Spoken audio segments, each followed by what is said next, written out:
예를 들어서 노무현 전 대통령, 이게 사회자가 물어본 겁니다. 네. 본인이 하는 말이 아니라 노무현 전 대통령이 그러니까 부인을 버리란 말이냐 그런 식의 예를 들면 대응을 의미하는 거냐라고 했을 때 크게 부인하지는 않으셨는데. 그것도 포함될 수 있죠. 왜냐하면 그렇지. 노무현 대통령은 그게 굉장히 중요한 연설이었던 것이 예. 아니 장인이 장인께서 장인께서 뭐 돌아가셨고 그것을 알지 못하고 부인분과 결혼했는데 연좌할 수 있느냐 이런 거 아니겠습니까? 그리고 장인을 사랑한 게 아니라 부인을 사랑한 거잖아요. 네, 그렇죠. 예. 장인을 사랑해서 결혼한 사람이 있을까요? 그렇긴 한데 이제 그게 이제 딱 맞는 비유는 아닌 것이 그때는 이제 어떤 역사의 질곡 속에서 어쩔 수 없이 개인이 휘말려 들어간 건데 이번에는 물론 혐의가 확인된 건 아닌데 그냥 금융 사기에 가까운 그런 사건이라 그 대응으로 가능할까요? 김어준 씨는 뭐가 사랑이라고 보세요? 와이프분이 진짜 사랑스러운데 그러니까 제 말은 사랑의 문제가 아니라 장모가 진짜 무슨 어떤 결격 사유가 있을 것 같다. 그걸 미리 알았으면은 그러면은 와이프를 버려야 되냐? 제 말은 같은 대응으로 그만한 효과를 거두겠느냐 이런 질문입니다. 뭐 저는 비슷한 효과, 비슷한 방식으로 비슷한 감동을 줄 수 없다 이렇게 생각하고요.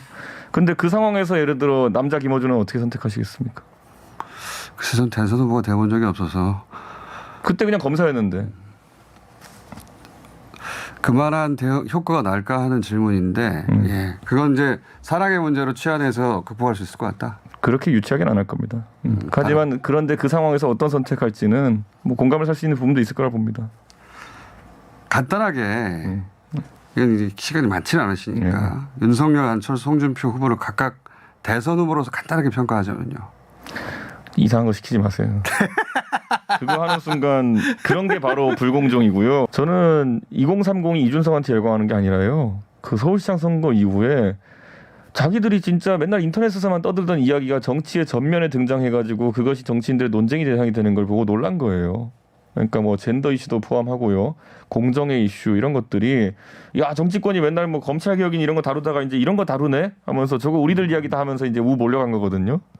저는 이게 무엇인지 좀 의미를 받아들여야 된다 보고요. 그거는 일리 있고요. 네. 예. 근데 이제 당이 구체적으로 어떻게 변할 건지에 대한 사항을 한두 가지만 제시해 주면 저는 계속 이야기하는 게 공정한 경쟁이거든요. 공정한 경쟁. 네, 이걸 무슨 뭐 능력주의다 이렇게 비판하시는 분도 저는 뭐 받아들이겠습니다. 하지만 경쟁 없는 상황 속에서 얼마나 지금 젊은 사람들이 문재인 정부에 실망했는지 생각해 봐야죠. 공정한 경쟁. 예.